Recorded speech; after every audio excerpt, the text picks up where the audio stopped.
Welcome back. Welcome to the Premier Mindset by Premier Performance LLC. I'm your host, Trent Mailer, LCSW, licensed clinical therapist and performance coach, and this is episode 43. Most high performers don't struggle because they lack discipline, intelligence, or motivation. They struggle because their mind keeps running the same loops, the same self-doubt, the same overthinking, the same reactions, even when they know better. That's where cognitive behavioral therapy, or CBT, actually comes in. Not as a fix your thinking mindset hack, but as a way to understand how your thoughts, emotions, and behaviors are constantly training each other, either toward clarity or toward burnout. High performers don't fail because they can't think clearly. They fail because under pressure, their brain defaults to old patterns that feel familiar, not effective. CBT gives you the tools to slow that loop down, examine it, and deliberately retrain it so you respond instead of react when it matters most. In this episode, we're breaking down what CBT really is, why it works, and how high performers use it to sharpen decision making, regulate emotion, and perform consistently without constantly fighting their own mind. Quick note before we dive in, this podcast is for education and performance growth. It's not a replacement for therapy or medical treatment. If there is something you need, make sure you go and get it.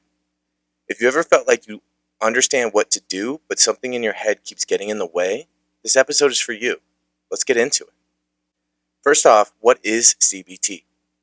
Cognitive behavioral therapy, or CBT, is a structured, short-term form of talk therapy that focuses on the connection between your thoughts, feelings, and behaviors. Unlike therapies that delve deeply into childhood or the past, CBT is primarily goal-oriented and focuses on solving current problems right now in your life. CBT is based on the principle that psychological problems are often maintained by unhelpful patterns of thinking and learned patterns of behavior. CBT teaches that how you perceive a situation, the thought, influences how you feel, the emotion, and further how you act, the behavior. For example, if you think I'm going to fail this task, you may feel anxious and then avoid the task entirely, which reinforces the initial negative thought.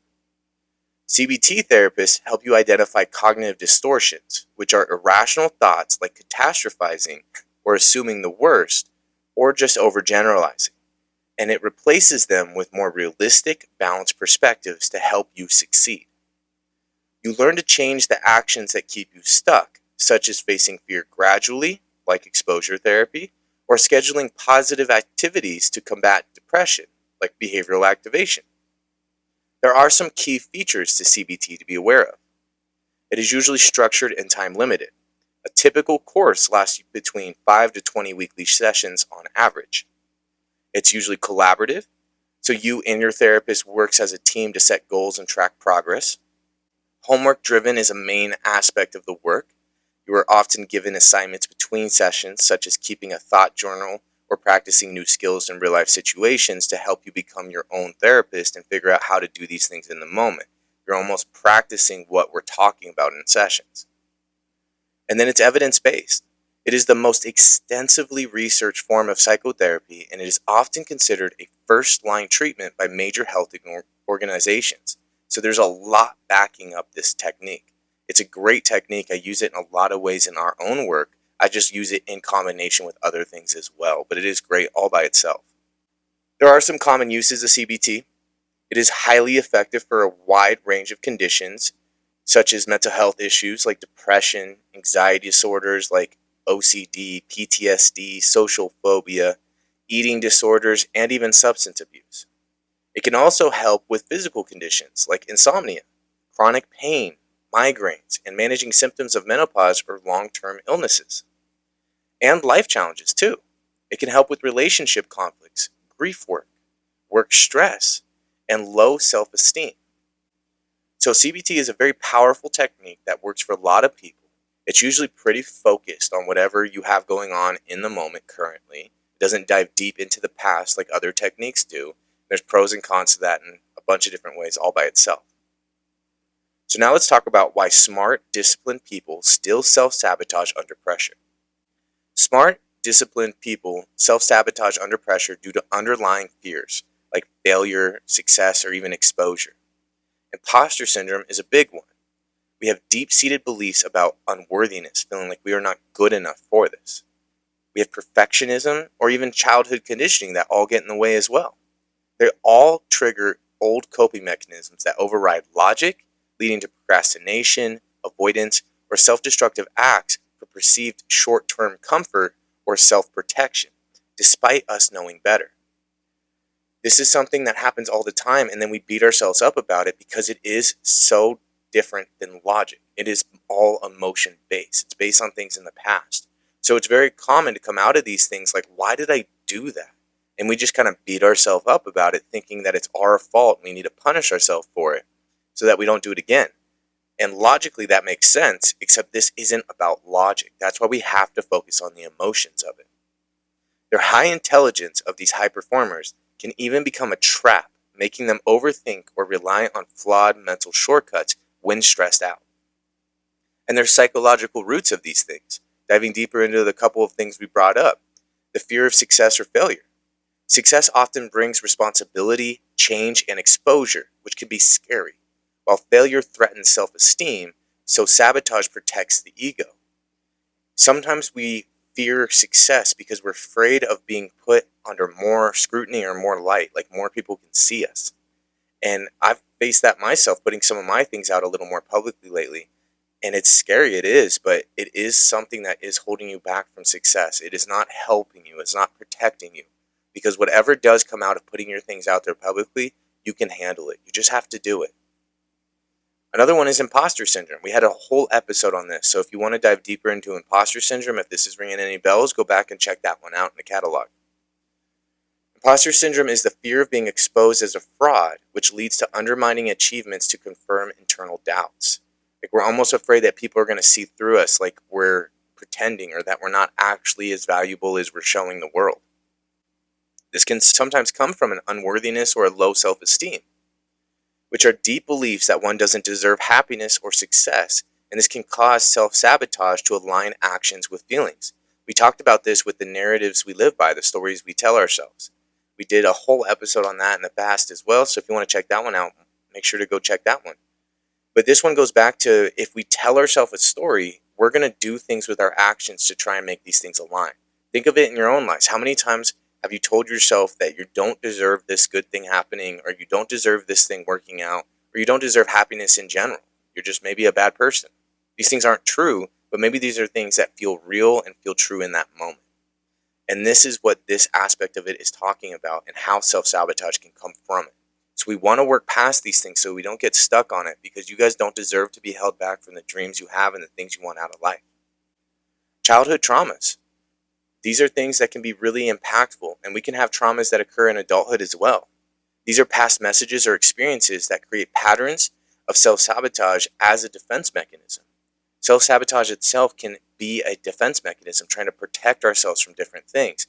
But really that goes back to what did you yourself go through, because there is a lot of complexity that comes with that, as all the things that we go through individually are usually pretty unique to us and our situations in different ways. Perfectionism is another big one. Having an unrealistic standard can lead to procrastination or avoidance to prevent imperfect results. Before we get started, the thing is still perfect. Once we actually get going and do things, now we can see cracks, now we can see flaws, now we can have failures occur. So some people keep the idea in their mind and they never actually act on it out of fear of it not going how they want it to go. As long as it's up in the mind, it's perfect. And we have cognitive and stress factors that get in the way as well, such as an over-reliance on intelligence. High IQ can foster quick judgments that become blind spots, hindering emotional awareness and leading to mental blocks. And this is very common with high performers.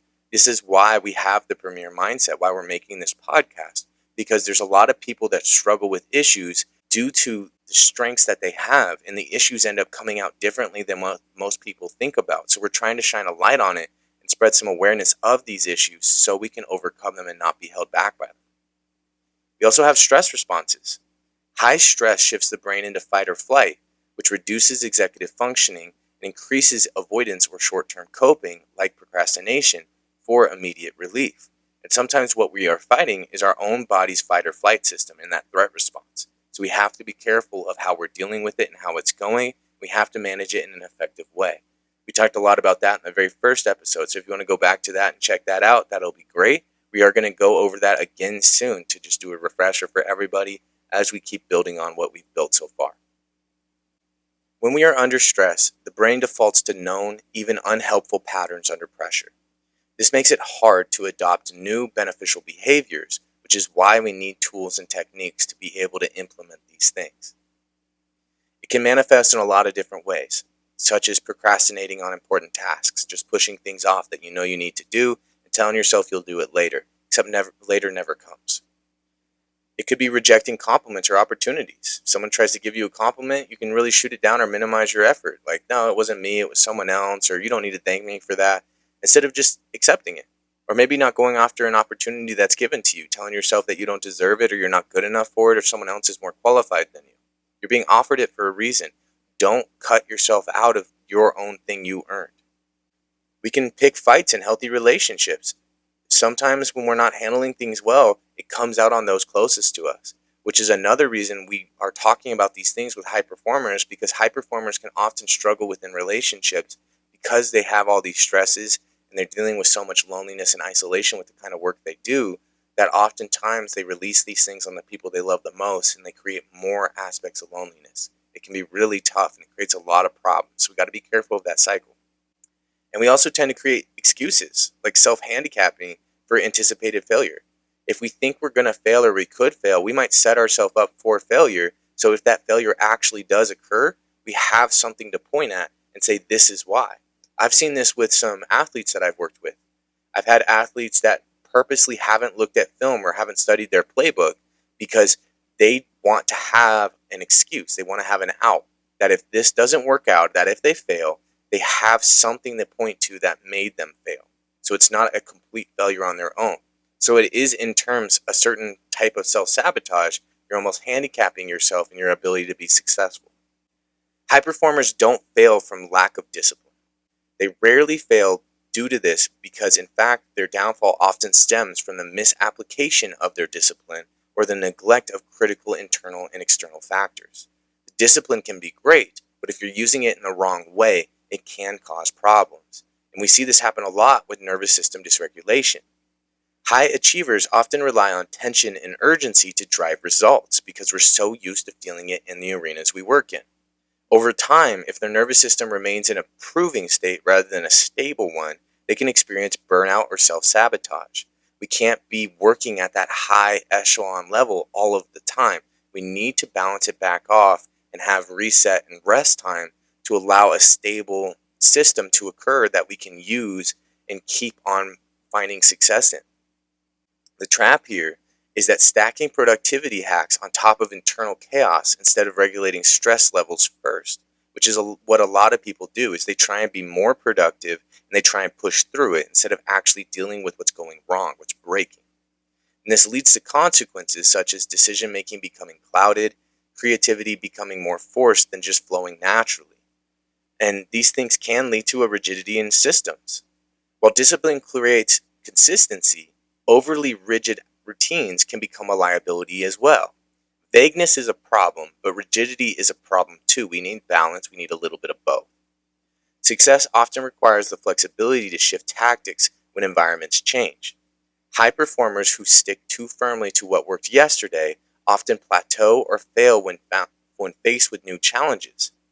Part of high performance is working in an environment that's going to constantly be changing. So we have to find a way to build consistency and success into constant change and changing variables, which can be really intense and really hard, which is why it's hard to stay at this high performance level for a long time. And some people only get within it for a couple months, maybe a couple weeks, or even a year or two. High performers driven by a desire to grind towards success. They may focus heavily on execution that they lose sight of long-term strategic goals. We can get so caught up in the weeds that we miss out on what we're actually doing, and we might be getting ourselves off path, even though you're being very successful with the things you are doing. Sometimes those things themselves aren't helpful for what we need to do. And on top of it, intelligence doesn't protect you from cognitive traps. It would be great if it does, but it doesn't. You can't just outthink this stuff. You have to have a plan. You have to have a strategy. Intelligence is a measure of cognitive processing power, like speed, memory, and pattern recognition, but it is not a measure of rationality.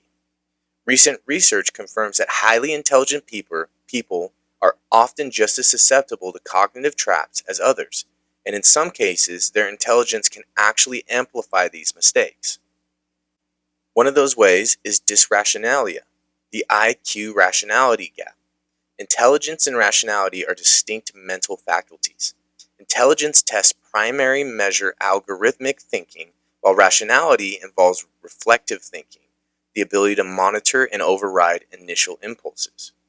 Dysrationalia is a term used by researchers to describe the inability to think and behave rationally despite having adequate or high intelligence.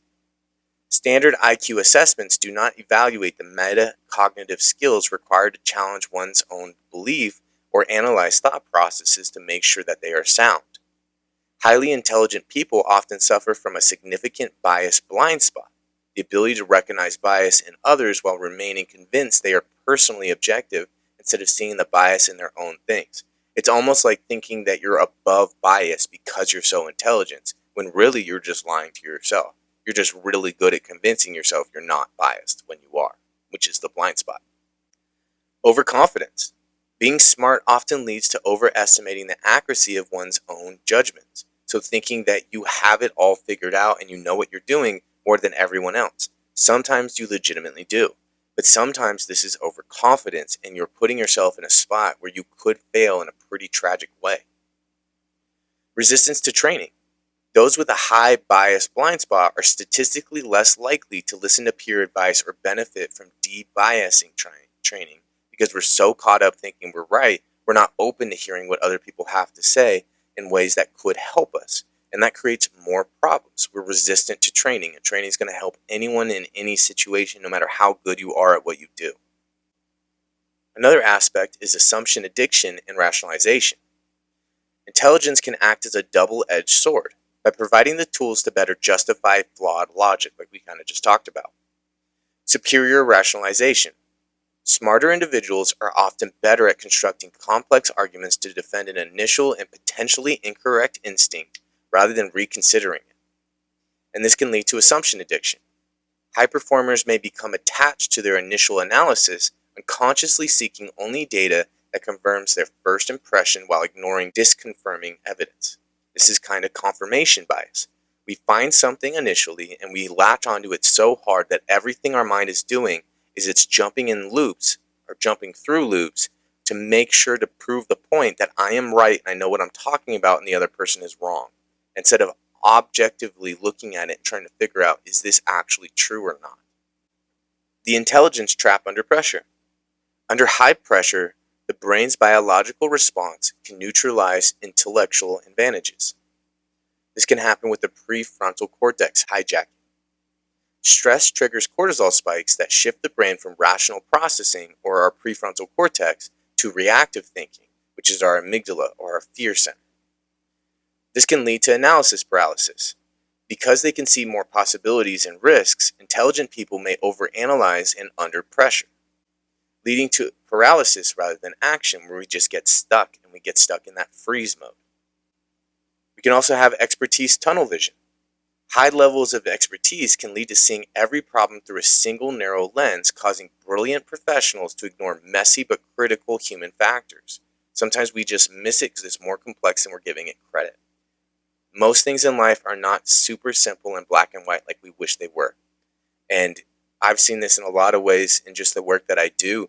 The more I work with leaders and high performers, the more I see how gray all of these areas are in life, and that there's no simple one way through these things. And that's why at Premier Performance, we tailor our work around the unique individuals specifically in their situation, because we're not going to just put you through some cookie cutter thing to help you. We're going to tailor it to you to find the most success possible for you in your situation. And we pride ourselves on that. And with that in mind, we're going to jump into a real world story when performance didn't match potential. And of course it's confidential. We never use anything to break confidentiality or privacy. We take that very seriously with everyone we work with. But I do think it'll help you guys hearing this real world story and how these things can play out. I worked with a high-level leader, let's call him James. He was smart, disciplined, and respected. The kind of person people assume has it all together. On paper, everything looked solid. The business was growing, decisions were being made, people were following. But internally, every decision felt heavy for James. Every mistake played on a loop. One tough meeting could hijack an entire day, not because the meeting went badly, but because of what their mind did afterward. A single thought would show up, such as, if I miss that, what else am I missing? That thought didn't stay small. It triggered tension, irritability, over-preparing, over-explaining, checking emails late into the night. Not because the work required it, but because the thought demanded certainty. What stood out wasn't a lack of skill or effort, it was how quickly James's thinking escalated pressure into threat. Once we slowed it down together, the pattern became obvious. The stress wasn't coming from leadership, it was coming from how James's mind interpreted leadership moments as proof he was falling behind. By using CBT, we didn't try to replace thoughts with positive ones. We challenged the assumptions underneath them, such as asking what evidence says that this moment defines your competence. That single shift changed everything. Decisions became cleaner. Recovery time shortened. Confidence stopped depending on flawless execution. James's performance didn't improve because he worked harder. It improved because he stopped fighting thoughts that were never facts to begin with. With all that in mind, let's jump into what CBT actually is and kind of some of those techniques we talked about with James. As a lot of high performers get things wrong about what CBT is and how it can help. And elite performers sometimes already use CBT principles without even realizing it. Cognitive behavioral therapy, or CBT, for high performers is not just therapy in the traditional clinical sense, but a precision-engineered operating system for the mind. Remember, we're taking a lot of these therapeutic tools and using them through a lens of performance coaching to improve your performance. It's not just traditional therapy. We're just using therapeutic tools. CBT is a goal-oriented framework that focuses on the interconnected loop between your thoughts, emotions, and behaviors. For a high performer, it is a method to debug the mental code that leads to self-sabotage or performance plateaus. It identifies automatic thoughts, such as the split-second reactions you have under pressure, and evaluates whether they are based on data or cognitive distortions like catastrophizing. It then uses cognitive restructuring to replace unhelpful thought patterns with realistic, action-oriented ones that better drive results. There are some common ways that high performers are wrong about it, such as thinking it's just forced positive thinking. High achievers often mistake CBT for looking on the bright side. In reality, CBT is about accuracy and realism. If a situation is bad, CBT doesn't tell you it's good. It helps you navigate the reality effectively rather than spiraling into paralysis of this is the end of my career. Another myth is thinking it's only for when I'm in crisis. Elite performers view CBT as a proactive mental training similar to strength and conditioning rather than a fix for mental illness. And saving it only for crisis moments can actually decrease its effectiveness. Yet another common thought about it is that it's too slow and talk heavy. Many high performers fear therapy will be an endless deep dive into childhood. CBT is the opposite. It is time limited, structured, and action oriented, focused primarily on current performance challenges. Some elite performers already use it, even without realizing it. Many athletes and executives already utilize CBT light principles because they are the most effective ways to regulate pressure. One way you can see this is positive self-talk. Elite athletes use instructional self-talk like keep your eye on the ball to replace the emotional I'm going to miss. This is CBT in action. Visualization and imagery. We did a whole episode on this as well. But mentally rehearsing a successful outcome is a core CBT technique that builds neural pathways for the actual event. We talked about how the imagery and the visualization in that past episode can actually work as if you are getting reps in, and they've shown that in research. Performance debriefing. Turning a failure into a data point for the next session is the essence of reframing, a fundamental CBT skill. We talked about handling setbacks and failures, where we talked a lot about reframing, such as looking at failures as data points. A lot of that is CBT work. process goals over outcome goals. Breaking a massive goal into smart micro tasks to reduce anxiety and maintain momentum is a behavioral strategy common in CBT. At the core of CBT is the thought, emotion, behavioral loop. This happens to run our performance as thoughts shape emotions, emotions drive behavior, and behavior reinforces identity and outcomes. And breaking this loop early can change everything for you in your performance. The thought, emotion, behavior loop is the central operating mechanism of CBT. For high performers, understanding and disrupting this loop is the most effective way to prevent self-sabotage under pressure. Thoughts shape emotions. Performance is rarely dictated by the event itself, but rather by the interpretation of that event. Your automatic thoughts that are like instantaneous judgments determine how you feel. For example, if an athlete thinks I must not fail, this high-pressure thought triggers anxiety. If they instead think I thrive here, they experience a sense of challenge rather than a threat. Cognitive distortions can be common. High achievers often use all or nothing thinking, such as if I pause, I'll fail, which immediately generates fear. And these emotions drive behaviors. Emotions are not just feelings, they are physical signals that prime the body for action. It just depends on what the emotion we're feeling is. Fear-driven action, which happens when fear is triggered, the brain seeks immediate relief. For high performers, this often manifests as avoidance behaviors. And avoidance behaviors are tough because they're the hardest ones to see. It is easier to see the fight behaviors play out other than the flight behaviors. Overworking to outrun anxiety, or procrastinating on high-stakes tasks, or micromanaging to maintain a sense of control are all examples of ways that avoidance behavior comes out.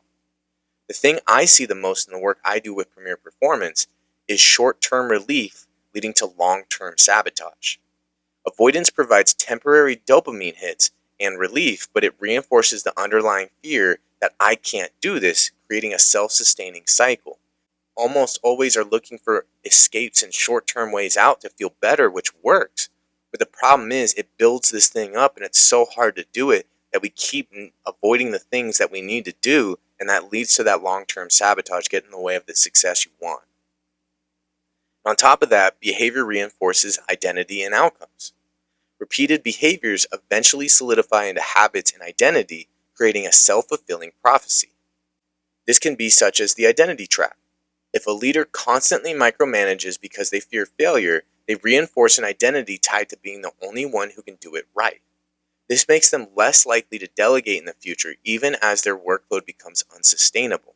They feel like it has to be them all the time. It can also be outcome reinforcement. Negative behaviors like avoiding rest lead to worse outcomes like burnout, which then provides data that confirms the initial negative thought of I am failing.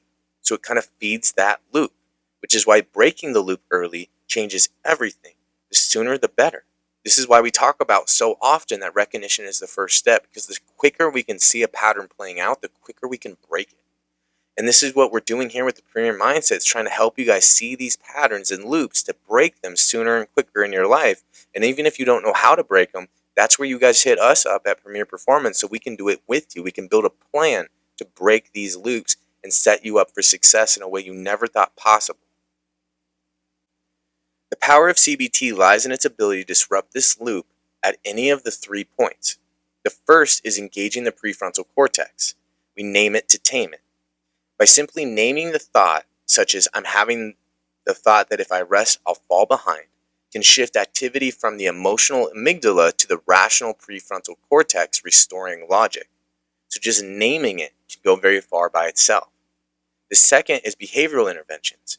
You can break the cycle by changing the action even if you can still feel the emotion, such as pausing and thinking before responding. This has been shown in research to significantly improve task accuracy and decision making.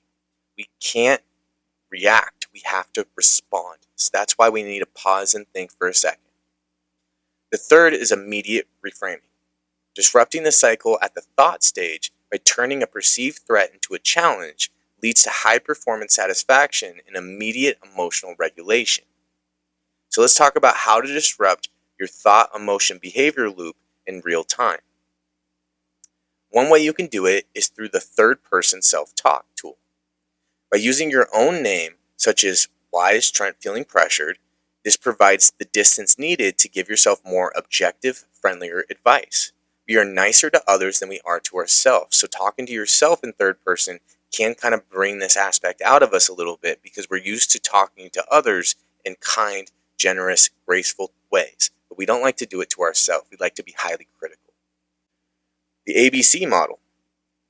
First, we want to identify the activating event, then your beliefs about it, which is the B, and the emotional consequences, which is the C, or outcomes, because challenging the B, the beliefs, can entirely change the C or the outcomes. So this is a model that can be very helpful. It's helping us understand what is happening in this moment. It's very similar to the chain analysis in DBT. So if you've heard of that before, just think of that with what this is saying. But if you haven't, look into that as well. It's a pretty helpful tool. We did talk about it in the DBT episode. Another tool you can use is instructional anchors. Elite performers use simple 3-step physical cues, such as see the ball, be easy, hammer it, to keep their thoughts focused on the process rather than the high-stakes outcome, instead of focusing on things like, I better not miss, or I'm going to let down the whole team, or anything like that. So these things anchor us, keeping the mind focused on what we need to do, which is lock in and focus on the technique. Now I got another story for you guys. Same thing with confidentiality, but I like providing real-world examples because I think they're helpful, and I think it makes some of these ideas that we're talking about click a little bit more because they're a little more real. Another person I worked with, let's say his name's Joe, was physically capable, well-trained, and doing everything right on the outside. Training was consistent, recovery protocols were followed, strength numbers were solid, but Joe's performance on the basketball court kept stalling, especially under pressure. One missed rep, one small mistake, and suddenly the internal dialogue took over. I shouldn't be missing this. What's wrong with me today? That thought tightened his body. His breathing got shallow. Movements became rigid. The more he tried to fix it, the worse execution got. The body wasn't failing. His mind was hijacking it. By using a CBT technique, we mapped the loop. Thought led to tension, which led to altered movement, which led to frustration, which led to the confirmation of the original thought. Once Joe learned to separate what happened from what they told themselves about it, performance on the court shifted fast. A missed shot became data instead of danger. His body stayed loose. Focus returned to execution. The breakthrough wasn't about motivation or toughness. It was about interrupting the thinking pattern before it altered Joe's physiology. When his mind stopped treating mistakes as threats, his body did what it was trained to do. And this is what we're doing for athletes, for business professionals, for leaders and entrepreneurs, is you all have the talent and the skill to succeed. This is why you're in the position you're in. We're not pretending we're building people up from nothing, but we are sharpening the edge for you to be successful and cut through the noise so you stand out above all the rest. Because as you guys know, in these high-performing fields, there's a lot of really intense competition. So you have to find an edge wherever you can. And this is the way to do it. This is our passion at Premier Performance. We love greatness and we love pursuing it. And we want to help you guys get there too by getting these things out of your way. Now let's talk about the 5 most common cognitive traps that high performers fall into. The first is all or nothing thinking. The second is catastrophizing under pressure. The third is mental filtering. The fourth is should rules and rigid standards. And the fifth is emotional reasoning disguised as logic. So we're going to break these things down one by one so you guys better understand it, as it might be happening in your life already. All or nothing thinking. This is also known as polarized thinking. This involves seeing situations in absolute terms, black or white, success or failure, perfect or worthless. There's no middle ground. It's either great or it's horrible. High performers uniquely struggle with this because a single mistake on a project is interpreted as a total failure in their career. This can lead them to abandoning the entire effort rather than course correcting and focusing on what's going wrong. All or nothing thinking can be very toxic and it can seep into all areas of our life. That's why we have to be careful if we are doing it in any one area of our life currently. The next one, catastrophizing under pressure. immediately assuming the worst case scenario is the most likely outcome. It's an irrational escalation of potential consequences. High performers uniquely struggle with this because when a key client is slow to respond, the high performer jumps immediately to they're leaving us, we're going bankrupt, and my reputation is ruined, instead of considering more probable scenarios. This happens not just because we're high performers, but because high performers usually deal with a lot of high stakes. That if things go wrong, a lot of things can go wrong in big ways, which makes it very easy to start to have these issues with catastrophizing. The third is mental filtering, which is only seeing mistakes. Focusing exclusively on the negative aspects of a situation while ignoring all positive or neutral information. We're cutting it all out, we're filtering it all out. This is a unique struggle because an executive may receive overwhelming positive feedback on a major presentation, but they can also obsess for days over one minor critical comment, effectively filtering out 99% of the positive reinforcement. And this is kind of how our brains are built. We are built to see negatives, right? Think about it in your relationships, whether it be friendships or romantic relationships. Think of how many times things have gone good or great. Now think about how many times they've gone bad and how that just erased all of the good and great things, even for just a little bit. Our brain is wired for survival, not for happiness. So we are going to focus on negative things more than positive things because negative things can hurt us. Positive things can't. So it is easier to get stuck on those things, which makes it easier to fall into these arenas where we are mental filtering and we're filtering out all the positive to just focus on the negatives. Moving to the fourth, should rules and rigid standards. Operating by strict and flexible rules about how they and others should or must behave. When these rules are inevitably broken, it leads to an intense guilt, anger, or frustration. And this is a trap a lot of high performers find them in. An example of this is a manager holding rigid beliefs that all emails must be answered within 30 minutes. When they can't meet this standard during a busy day, they experience significant stress and self-criticism, impacting their focus on higher priority tasks, which gets in the way of us performing, us succeeding. At the end of the day, things are going to go wrong in the things that we're doing. I promise you guys. Being a high achiever or a high performer, you are operating in arenas where things can go wrong, and they're going to go wrong because we can't be successful all the time. That doesn't happen. Ask anyone in these arenas that's been successful before. They have failed a bunch. So we have to make room for failures. We have to make room for flexibility. If we don't, we're going to fall into this trap and get stuck with these things, and it's going to cause big problems. And then the last one, emotional reasoning disguised as logic. Believing that one's emotions are automatically a factual representation of reality, such as I feel like a failure, therefore I am a failure. The feeling is used as evidence for the truth. And this is something that a lot of high performers run into, and I've worked with a lot of high performers on this, because we tend to give way more credit to the thoughts we have as if they mean something or there's a reason it's there. Our brain is an association machine. If I see something blue, I'll think of the last blue thing I saw. It does not mean me thinking about that blue lollipop I saw an hour ago is important in my life. It's just an association. But we love to attach meaning to these things. An individual feeling overwhelmed and anxious rationalizes that their workload must be impossible and unfair, using their anxiety as justification to slow down or complain rather than objectively analyzing their time management strategies. So it gets in the way because we're so caught up pointing fingers and being caught up with what is happening here instead of looking at it honestly, focusing on the facts of what is occurring right now. That emotion is being disguised as logic, so we think it makes sense, but really we're listening to that emotion side just kind of freak out about what's happening. And that's where we got to refocus back to the actual logics by checking the facts of what is occurring here to better regulate and better deal with it. On top of all that, stress warps thinking, even when you are handling it. Stress narrows perception, decision-making degrades before you notice, and pushing harder often worsens the distortion altogether. Workplace stress has shifted from a situational response to a structural, embedded experience for many high performers. Even when individuals believe they're handling it, The biological stress response fundamentally alters how the brain processes information, often leading to a quiet decline in performance known as quiet cracking. Stress narrows our perception. Under acute or chronic stress, the brain enters a survival-driven state that prioritizes immediate threats over long-term strategy. This can lead to cognitive tunneling.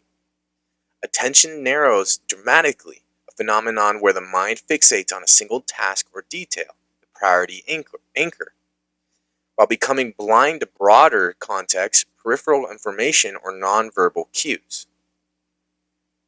We can have reduced cognitive flexibility. Stress impairs the ability to shift attention flexibly, making it difficult to adapt to new information or changing situations. This can also cause us to fixate on danger. Stress triggers a neural switch that causes the brain to become hyperfixated on potential warning signs and danger, often distorting social perceptions. And decision-making degrades before you notice. Performance often feels high while judgment is actually declining because stress shifts the brain's internal control. We go from deliberation to intuition. Stress elicits a switch from analytical, goal-directed reasoning to intuitive, habitual processes, and this is going to lead us back to falling into old patterns and old loops that we've done before, because that's what we're going to go back to our gut, go back to the habits. And like we talked about before, we can also have prefrontal cortex hijacking. Elevated cortisol disrupts the prefrontal cortex, which is the seat of logic and planning, and it strengthens the amygdala, causing impulsive, risky, or purely defensive choices to feel like the only options we have. All of this can further lead to loss aversion decline. Recent research indicates that stress can decrease loss aversion, making high performers more likely to take disadvantageous risks for immediate high gains. So we can put ourselves in bad positions because we're worried of losing. So we have that loss aversion show up in the work that we're doing, and that's going to cause issues for us high performers. Along with decision fatigue.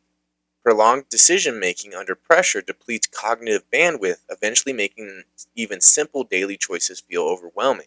We talked about this before with some high-level executives will actively do everything they can to not make decisions throughout their day because they're trying to preserve that bandwidth for important work that they're going to do later.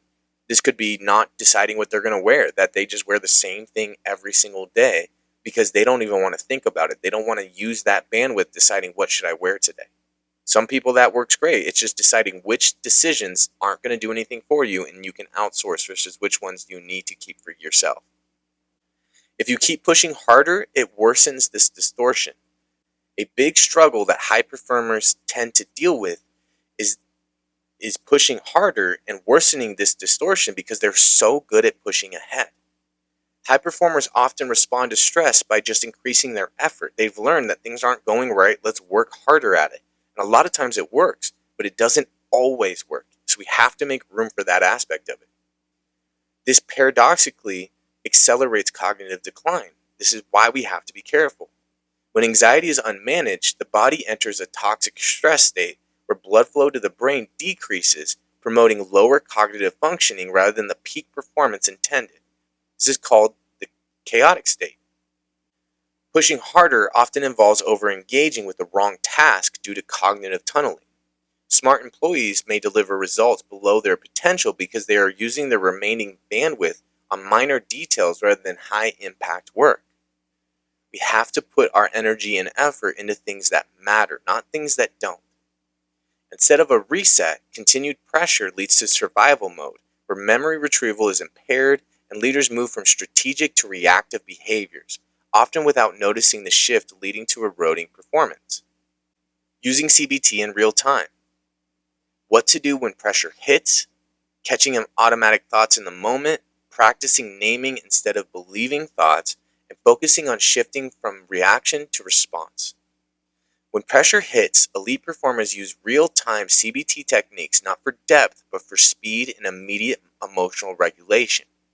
The goal is to quickly interrupt that thought-emotion-behavior loop to shift from a reactive state to a controlled strategic response.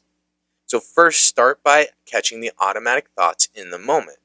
The first step is to develop a situational awareness of your internal dialogue during high-stakes moments. Then build the skill. By practicing to identify the instantaneous, often negative, thoughts that pop up unbidden when a challenge arises, these are usually disguised as facts, such as "I'm going to mess this up." Then use the tool. This is a physical or verbal anchor, like deep breath or a specific phrase like pause, to signal the mind that the reactive thought process needs to stop. This creates a micro window for intervention. Once a thought is caught, the critical next step is to create distance from it rather than immediately accepting it as truth. Instead of engaging with the thought, "I am a failure," rephrase it as an observation of "I'm having the thought that I am a failure." This subtle linguistic shift is powerful. Naming the thought activates the rational prefrontal cortex, which separates you from the emotional center, the amygdala, restoring objectivity and preventing the thought from spiraling into unhelpful emotions and behaviors. This is the name it to tame it. Shifting from reaction to response is where the ultimate control is at, and this is what we're trying to do, is slow it down, find a pause so we can respond instead of reacting to what is happening. Reaction is instant, emotional, and often driven by fear, while a response is intentional, thoughtful, and aligned with your goals. So use the micro pause created by catching and naming the thought that allows for intentional refrain. Ask yourself a simple, high-impact question. What is the most effective action I can take right now to move toward my goal?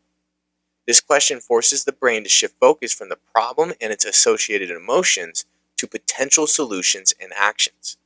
Another thing to stay aware of: speed matters more than depth in high-pressure moments. In real-time performance situations, you don't have the luxury of deep clinical analysis. Good enough reframes need to work. So don't aim for a perfect cognitive reframe. Aim for a good enough reframe that gets you back on track immediately. Changing "I'm going to fail" to "this is a tough challenge, I can handle this." Don't get left behind overthinking the skills. This is about speed. We have to get things done. We don't always have time to find the perfect thing or find how it works best. Sometimes we just got to say that's good enough to get me going, and then we keep refining as we go. And a lot of you entrepreneurs out there know a lot about this good enough aspect, because it's a huge aspect of being an entrepreneur. You don't have time to perfect everything. Sometimes you just got to get things out and get things moving. The ultimate goal is to quickly transition back to the task at hand with a clear, calm mind. CBT in real time is an interruption strategy to maintain momentum and accuracy. CBT can be used for overthinking, self-doubt, and second-guessing as well. High-performance coaching has increasingly adopted CBT to solve quiet cracking, the slow erosion of results caused by mental loops like rumination and second-guessing. Rumination is more toxic than people think. Rumination is the obsessive repetition of negative thoughts about past failures or future fears. For high performers, it is a primary driver of execution failure because of, for one, attention hijacking. Intense emotions shift focus away from tactical execution and towards the internal trigger. Another reason is inconsistent output. Emotional cycles create peaks and valleys in productivity, eventually leading to chronic fatigue that rest cannot fix, ultimately leading to opportunity cost, as the desire to excavate every detail stalls progress and leads to missed business windows. But CBT works to interrupt mental loops, as you guys know. CBT uses structured techniques to break the cycle where a thought, "I'm going to mess this up," creates an emotion, like anxiety, that leads to a behavior, such as analysis paralysis. One strategy is scheduled worry time. Allocate a strict 15 to 20 minute daily window for worrying. When overthinking occurs outside this window, tell yourself, "I'll deal with this later," which prevents the loop from taking over your workday and gives yourself a place where you can go through that loop to make sure you're not missing anything, as sometimes not getting that worry time at all can cause anxiety and stress as well, feeling like we're just not giving thought to certain things. Another quick technique is thought stopping. You consciously interrupt a loop by saying no, or using a mantra to redirect attention back to the present moment. So you could have a thought like, I'm going to mess this up. And the second you notice yourself saying that, you just out loud say to yourself, no. Just break that loop. Just get it to stop and then refocus on something else. It could be a mantra. It could be going back to what you're doing. With this, you also have to treat thoughts as guesses. Like I talked about, we attach way too much meaning to thoughts all the time. Shifting your orientation to see thoughts not as facts, but as guesses or assumptions that require testing. This helps to stop you from accepting them, which creates more distress. So keep in mind the 3 C's method. Use the rapid response framework. Catch the thought. That's the first C. Second C is check the evidence for it or against it. And then the third C, change it to a more realistic perspective. To transition from analysis paralysis to execution, high-performance strategies prioritize behavioral activation, the principle that action often must precede the feeling of confidence. We have to do something first, the belief comes second. So use time boxing to get moving. Set a hard deadline for a decision, such as I have 10 minutes to decide. Sometimes if we give ourselves a timer and we have to choose something, we can get things moving.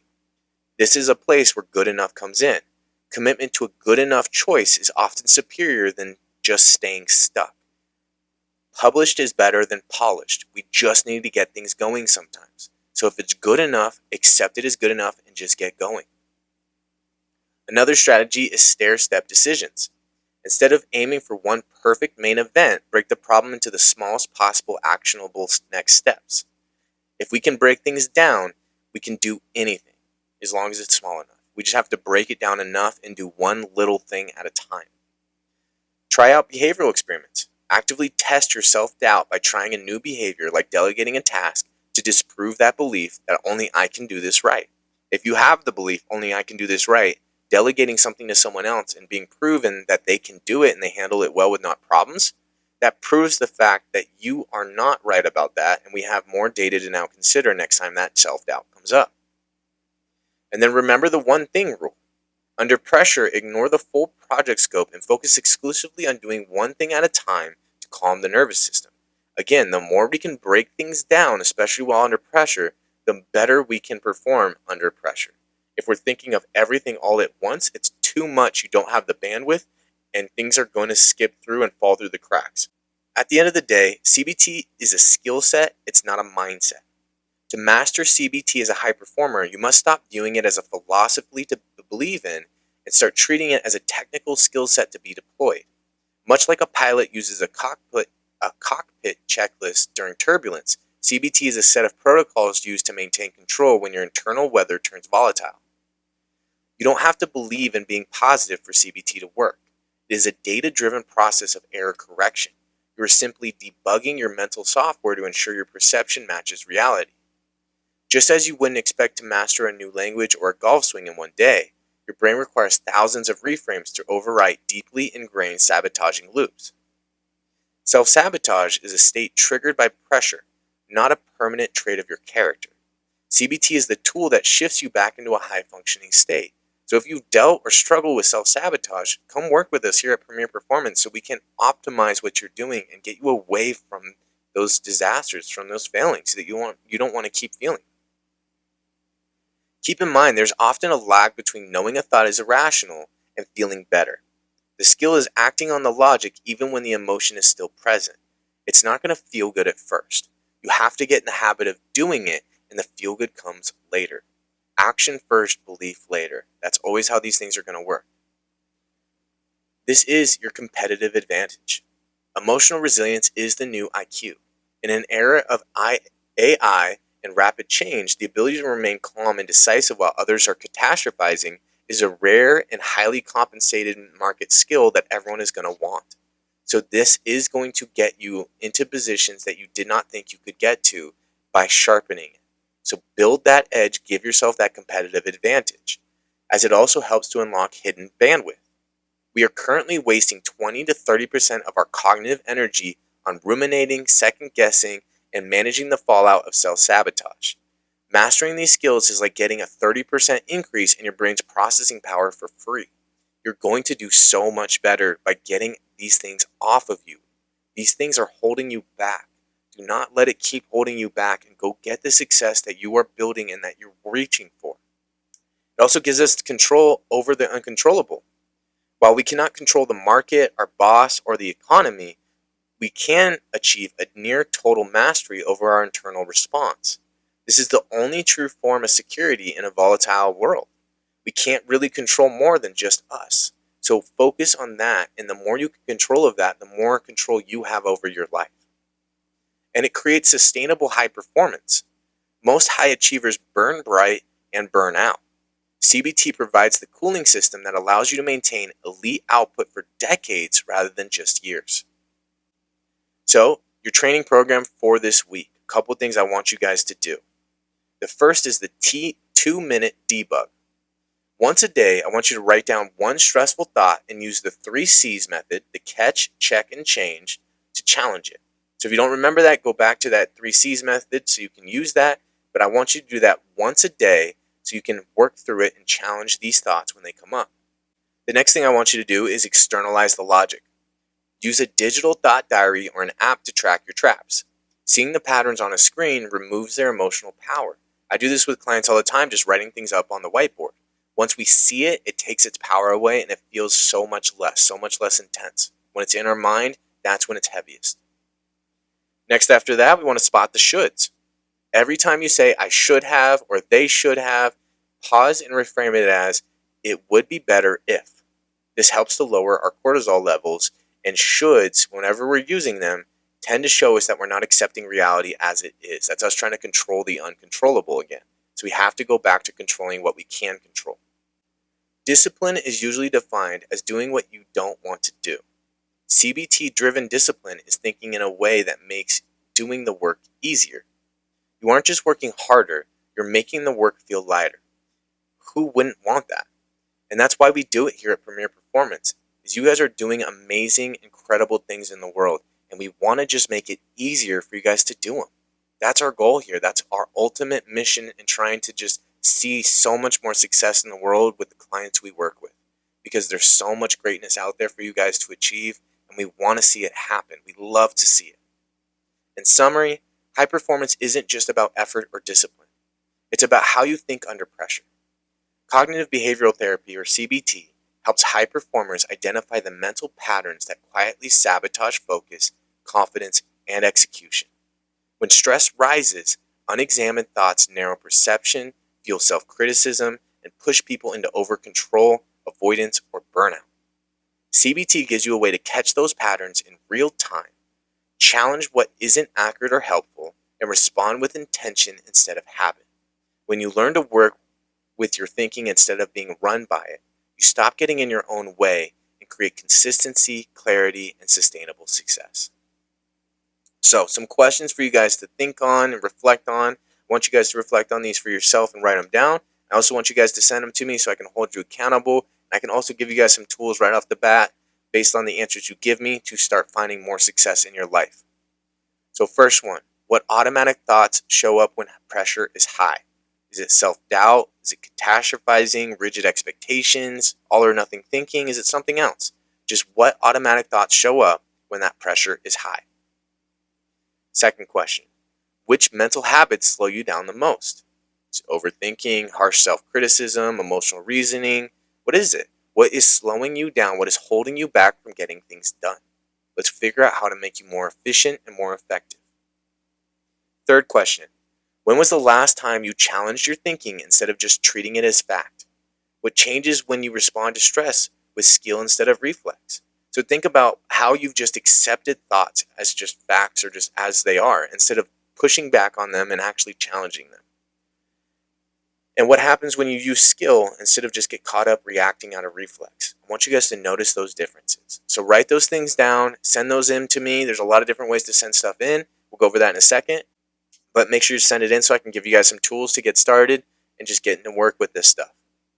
Resilient minds, premier results. That was what we're building here with the premier mindset. We're trying to build you guys up to find those results that you're looking for. And with all of this, recognition is the first step. The quicker we can see things, the quicker we see the struggles, the issues, what we want, whatever it is, the quicker we get there.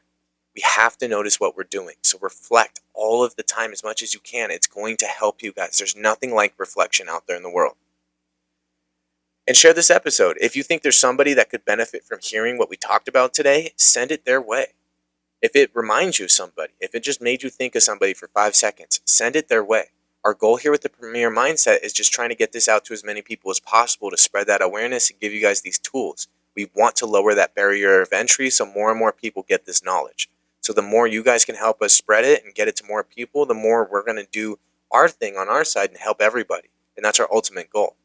And if you yourself got a benefit from this, leave us a review. It really helps us out, letting other people know what they can gain from this so they better understand what this is. And those reviews help us make things better too. So we like hearing from you guys, whether it's things that can be improved or things that you just love. So either way, just share it and let us know how these things are going for you. We'd love to hear from you guys. I make it a point to give you actionable tools to find success in your life. So let me know if it's helping. I love staying connected with all of you guys. I want to hear about the failures, the successes, the hardships, and everything in between.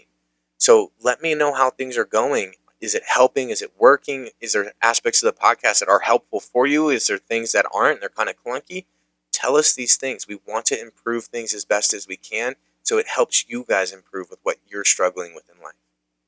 There are a lot of different ways to reach out to me. Make sure to reach out in any way that seems fit for you.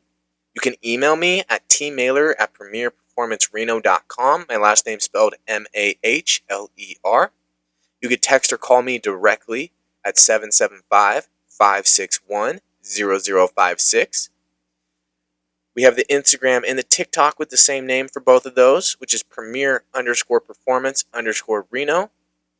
We have the Facebook page and the LinkedIn page with the same name for both of those, which is Premier Performance LLC. We have the Twitter or the X account, which is at Premier Reno LLC. And finally, our website, which is www.premierperformancereno.com. And we are going to continue to add things to all these social media sites and our website. We have new content coming out every single day, and we have new podcast episodes coming out every week. We're going to keep on building these things up and building up the communities on all these social media sites. So make sure to get involved. And we also have the links to the social media sites in the descriptions of the podcast. So make sure you can go check that out and get involved and not miss out on these things as we keep building.